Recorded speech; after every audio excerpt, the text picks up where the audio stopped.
Good Sunday morning. Today marks 100 days since the United States launched the first strikes against Iran. Midterm pressures are growing, with no clear end to the war in sight. So we're approaching 100 days in the war in Iran. 13 U.S. service members have died since the start of the war.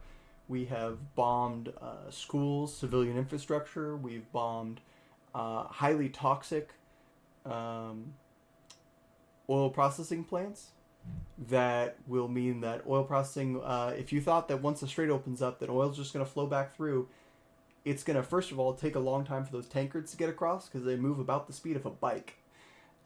Secondly, we've bombed a bunch of the facilities that help with the production and refinement of oil in the area, not only spreading a bunch of toxic fumes into the environment as well as the immediate area around Iran, which I'm sure makes them just oh so happy to work with us.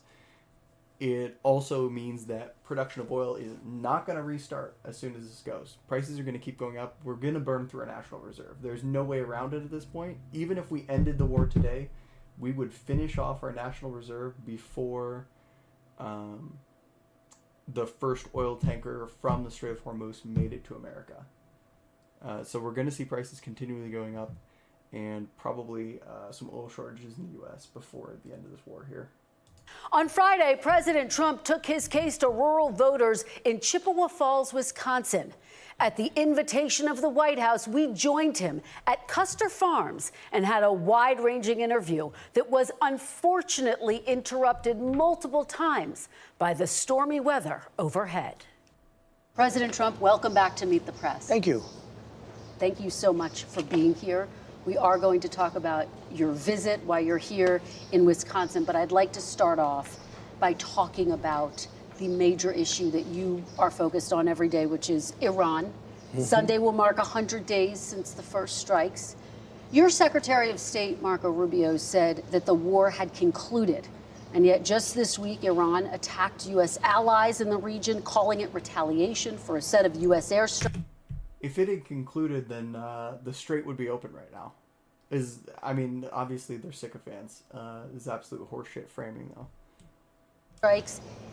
Is the United States at war with Iran? As a journalist, I don't even think you should be asking this. We are at war with Iran. We wouldn't be having peace talks with them if we weren't directly at war with them. They wouldn't be holding supplies hostage and bombing U.S. bases and bombing U.S. allies in the area. They destroyed a bunch of our radio systems. We've bombed schools of theirs. The idea of framing this as, are we at war with them, is insane, and it feeds into the idea that the president can have these special operations that don't count as wars, even though you're shooting bullets, you're shooting bombs. It's a fucking war. I don't care what you call it. Well, they've been largely decapitated, and I call it a military exercise because people would rather have it called that. Oh, this is something I found funny too. Quote on Iran. So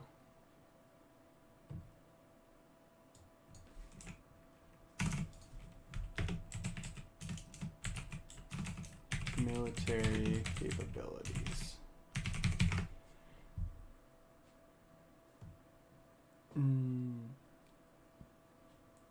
Yeah, this was back early on. He said, I believe that they are 90% destroyed. Meanwhile, Iran just bombed Kuwaiti airfield and U.S. That is not.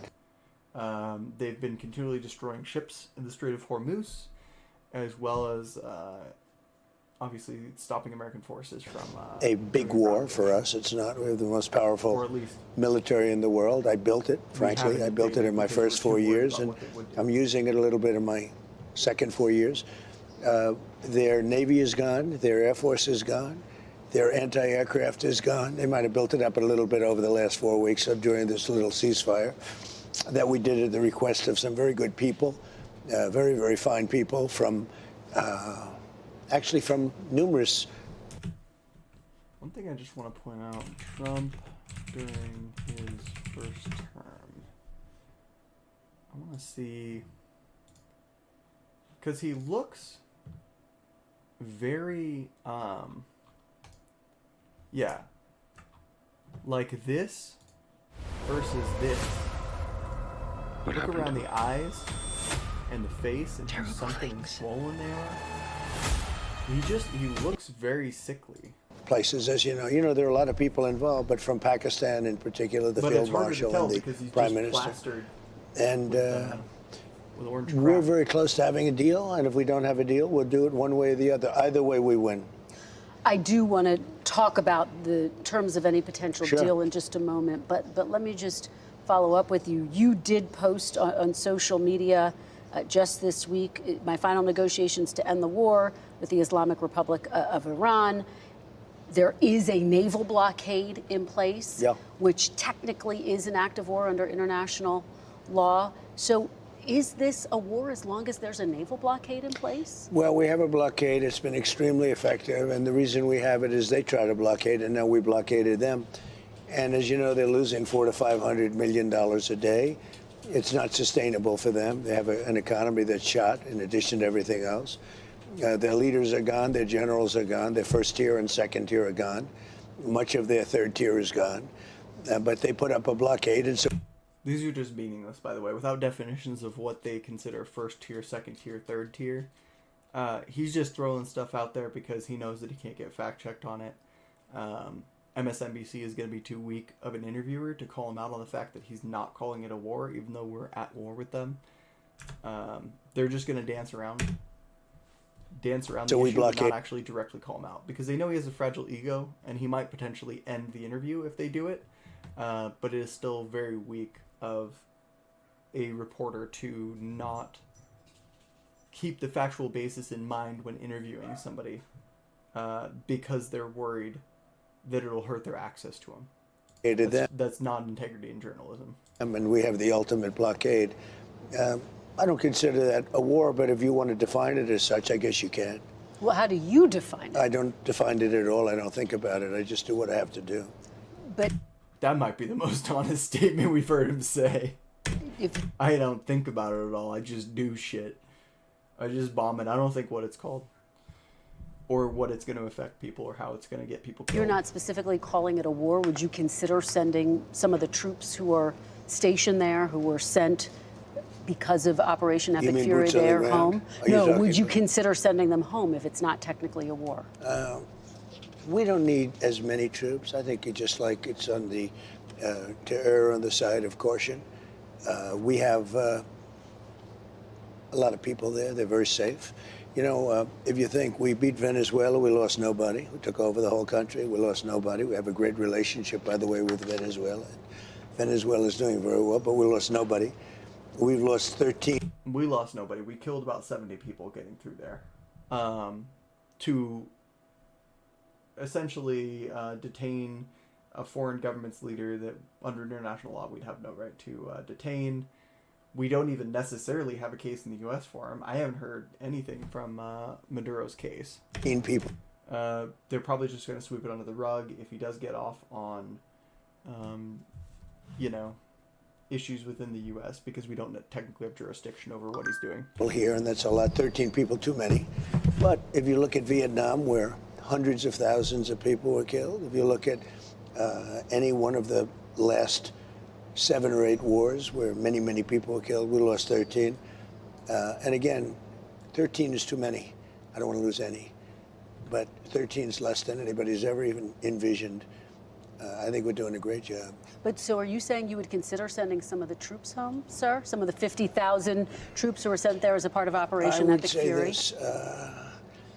It costs us very little to keep them there. I don't consider them in danger.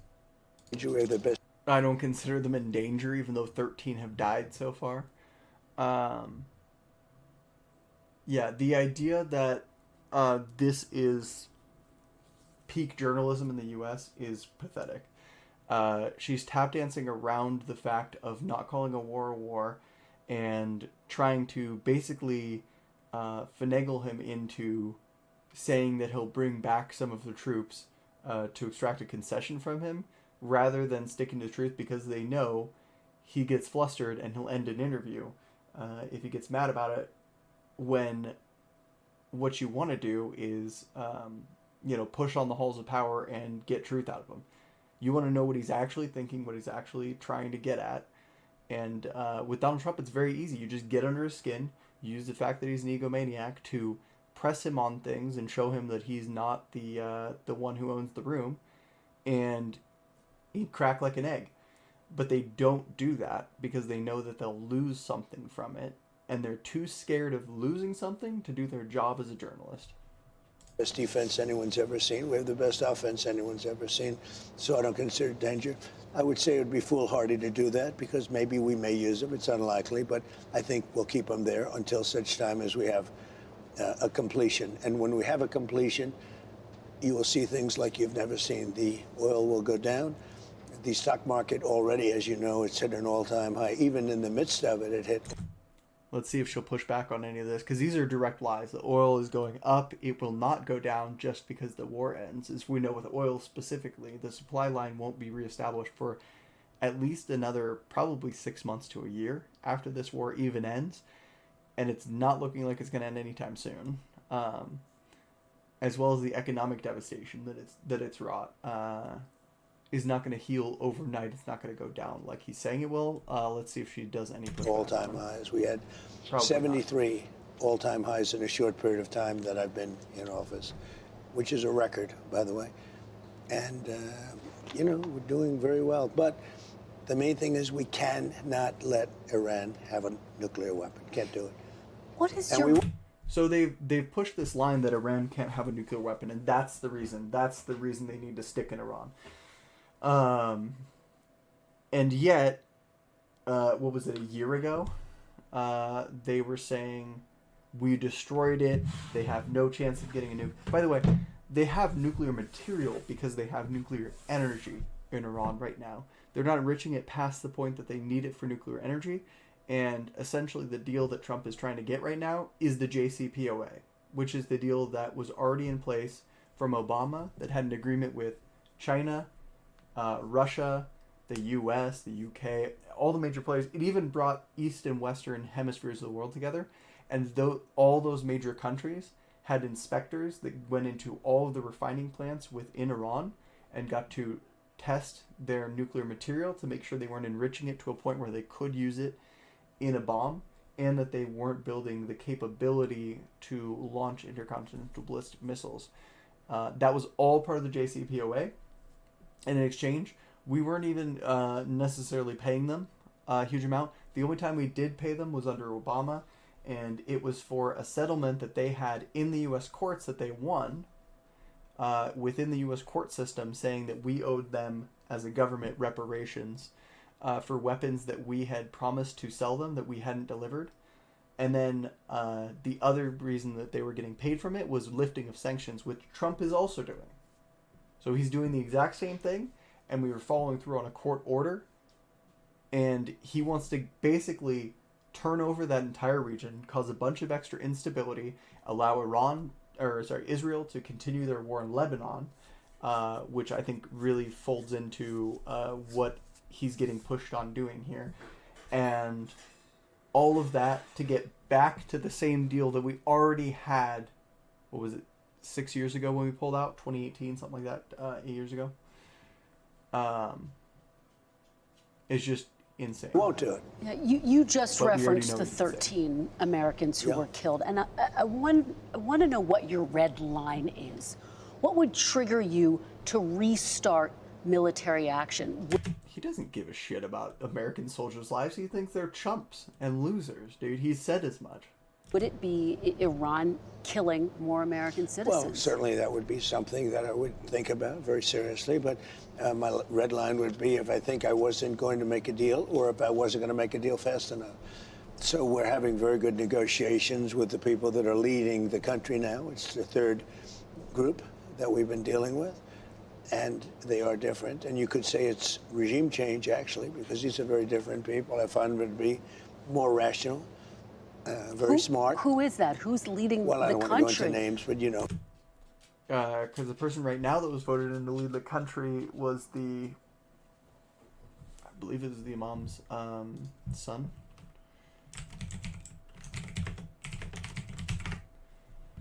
Current leaders of Iran. Yeah. The Supreme Leader's son assumed office after his father died.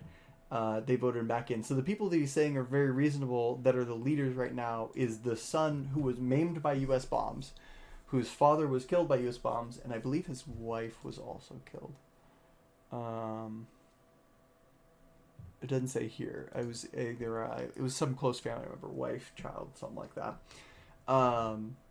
Is who he's saying is very level-headed negotiating on the other side, which is not true and very reasonable for why they wouldn't be level-headed. Oh, they are. I mean, they're leaders. They're respected. Respected by Still more the level-headed people than that have to respect them.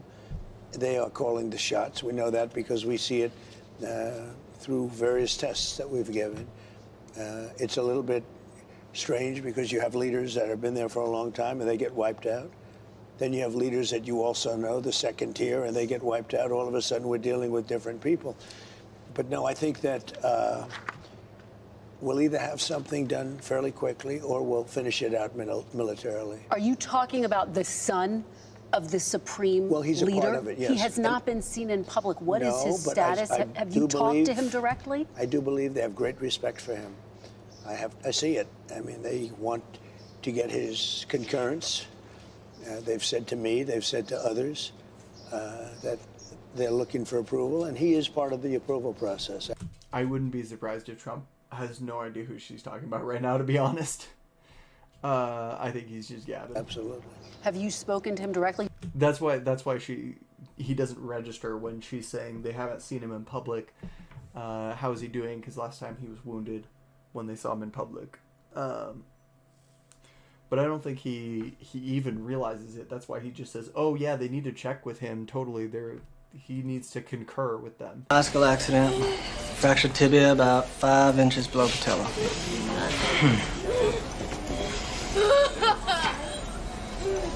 Dr. Harris, Yes? do you concur Concur with what, sir? with what Dr. Ashland just said? Do you concur? Well, it was a bicycle accident. The boy told us. So you concur? Concur? I think we should take an x-ray, then stitch him up and put him in a walking. Absolutely. Have you spoken to him directly? You I have said you not. want to meet with him. No, I have not. I would if he'd like to, but I have not spoken to him directly. Do you know where he is? I will tell you, they do. How he is? Yeah. They do pay homage to him. I would tell you if they didn't. They seem to, based on what I see, they seem to respect him a great deal. It wasn't the rain, but an audio issue that forced us to pause the interview again. Are gas prices going higher or have they peaked? They're going to come low, very low. They're going to go lower than they were before. Have they peaked? As soon, well, it depends. I mean, it depends where the war goes. It could be I'll have to give them a shot, and it could be we'll sign an agreement. If we sign an agreement, they'll go down now. Otherwise, they'll go down after we're finished. You have a new Fed chair, Kevin Warsh. Yeah. His first meeting in the role is later this month. After this month's jobs report, economists now say it's possible the Fed may have to raise rates.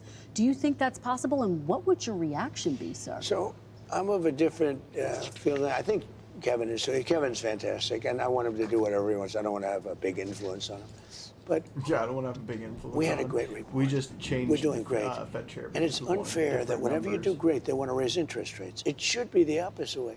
You know, if you go back 15 or This is somebody he put in place, by the way, because the last Fed chair was properly reporting unemployment numbers, and he didn't like that, so he replaced the Fed chair. 20 years, when you And he says he doesn't want to have a big influence in the federal reporting of jobs information. had good reports, the market went up. Nowadays, when you have good reports, the market goes down because they think they're going to raise interest rates. There's no reason to raise interest rates. The country becomes great. We built the country by doing great and having rates low. What they do is when they raise interest rates, they try and kill success. I don't want to kill success. We should actually lower interest rates. Now, if inflation comes, and you know, people live with inflation, but if inflation comes, what happens is you stamp it out. But success can kill inflation just like higher interest rates. What they do now is, like, we had great job numbers. You agree, right? They beat expectations. We did not have great job numbers. That's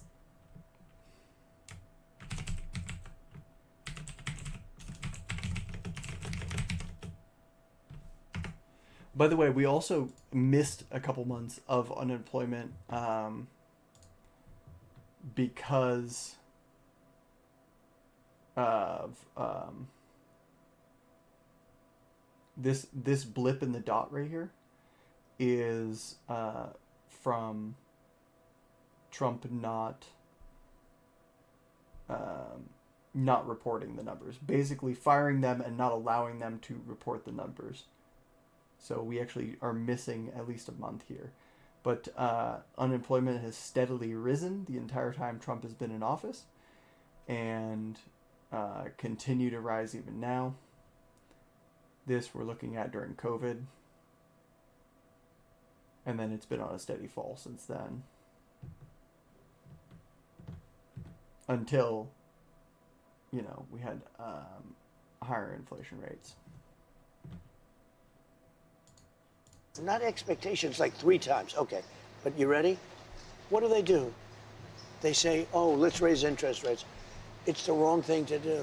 I would like to see rates get lower because we could build this into the greatest machine that the world has ever seen. But you can't do that when everybody immediately raises interest rates. So we had great job numbers. We're doing great. We're building more factories. We have more money coming into our country right now from other countries and people than ever before. Wait a minute. What happens? I don't want to just kill it with high interest rates. Growth is the greatest thing you can have, and growth does not cause inflation. So one thing that he's failing to mention is the fact that we always see this cycle of deregulation under Republicans that then leads to a market crash. Over and over and over. You see it under Bush Jr., Bush Sr., you saw it under Trump 1. We're seeing it already under Trump 2. He's accelerating that process, but Be I guess kudos on upset him. if they raised rates. What is your message to them I'm about fucking that? failure faster than Living with Kevin, I have a lot of respect for him, but my feeling is that when a country is doing well, they shouldn't be penalized by immediately raising interest rates. They should actually Payouts to January 6th rioters.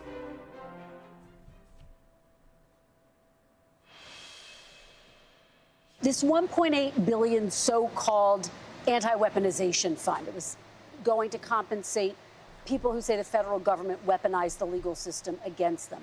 It's been blocked by the courts, met with opposition from Republicans and Democrats in Congress and Democrats. Excuse me, mostly Democrats.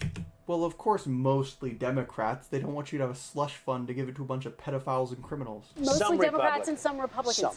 Very. And only some Republicans give a shit if you give a bunch of convicted pedophiles money and release them from jail. Few Republicans. Just to be Glad we worked that one out. very clear, are you backing off the fund completely, as your acting Attorney General Todd Blanche has said, or are you looking for another avenue to revive So the let fund? me explain what the fund is. People have been hurt so badly by Like the police officers involved? radical left lunatics that worked for the Biden administration and Sleepy Joe. They're vicious, they're violent, what they did to people, and of course they went after me more than So they're claiming the Capitol Police that were stopping them from murdering the Senate and the House. The police were radical leftists that hurt these poor innocent protesters as they broke into the Capitol. anybody else. They raided Mar-a-Lago and all the other things. But people have been badly hurt. They've committed suicide. They've lost their jobs. They've lost their families. They've lost their wives. They've lost everything. They've lost everything over a fake weaponization of government. Now, So let are me you just tell looking you. for a way to revive it? Well, look, if it was up to me, I'd pay them the kind of money that they deserve. People have been destroyed. Because he wants to pay out his sycophants and his cronies to come out and do another January 6th, essentially, is what he's saying. He wants to pay the brown shirts so that the brown shirts come back out next time and finish the Lives coup. have been destroyed. Many suicides. Think of it. People have committed suicide because a bunch of thugs went after them. You don't- So, me personally, I think the weaponization. So the thugs are the police and the people prosecuting them for invading the Capitol, sedition, as well as for some of them assault of an officer, child pornography, things like that. These are the things that he's saying that they're being persecuted for. like crimes, like things you would be persecuted for. Yeah. Station fund is a great idea, and so do many other Republicans. You have to get it approved. If they get it approved, that's great. If they don't get it approved, I'd be disappointed. All right, we're going to motor through this. But you have to understand, people have been destroyed by crooked politicians, and they should be reimbursed for that. Yeah, at least 14 of the individuals had sexual crimes or offenses connected with children. So sexual exploitation of children for at least 14 of the people blanket pardoned under his January 6th pardons. And they were also pardoned of these crimes as well.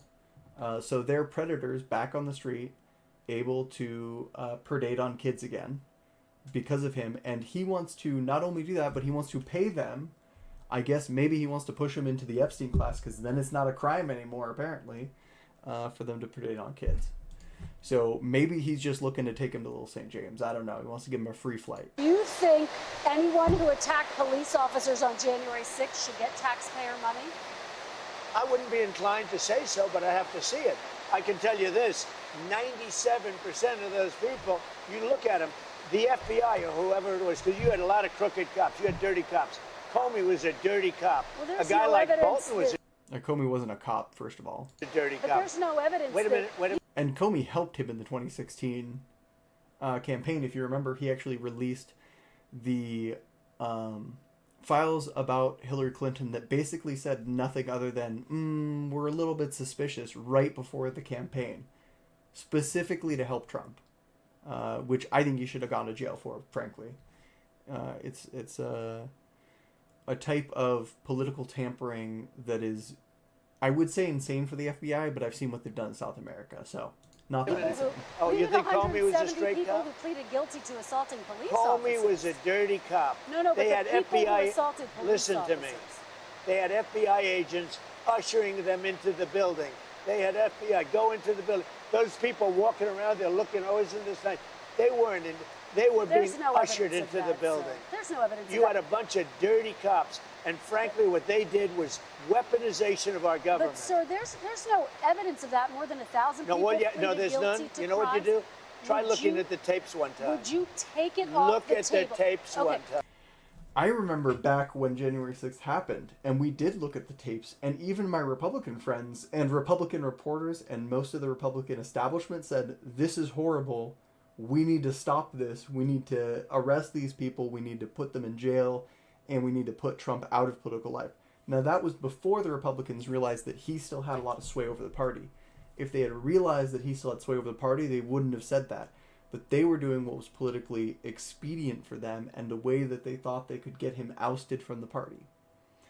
If it had worked, they would have been happy to say January 6th, Republicans, I mean, would have been happy to say January 6th was horrible, it was awful, it should have never happened, because it would have been politically expedient, not because it was the right thing to do. And I think that's something to keep in mind when you look at these Republicans who have flipped on a dime. You got Mitch McConnell, you have Pence, you have all these Republicans who are now deciding that January 6th was actually okay. But 172 people did plead guilty to assaulting police officers. You know why they pled Should guilty? they be exempt? Because they told they from were going to receiving jail funds? for 15 years if they didn't. Should They they? pled guilty because they were frightened. They went down. They were ushered into a building. Many of them were arrested without even going You'd be into the okay building. with them receiving taxpayer dollars? The people were destroyed by dirty cops and by weaponization. Many of those people should be compensated. Now, with that being said, as I understand it, the weaponization fund was going to set up a group of people. Is he referring to his own as the weaponization people fund or the other one? That could be picked by anybody, fair people, smart people, and they will go on an individual case basis. Okay. Now, They will not go on an individual case basis, as evidenced by the fact that he lets pedophiles out of jail. That's just not something in his purview. I think that's good enough for this one. Thanks for watching. I'm looking to put out more videos on politics, gaming, and everything you might be interested in. So if you like this video, feel free to drop a like, subscribe, comment. If you didn't like it, feel free to also drop a comment. I'll still respond. And I'll see you in the next one.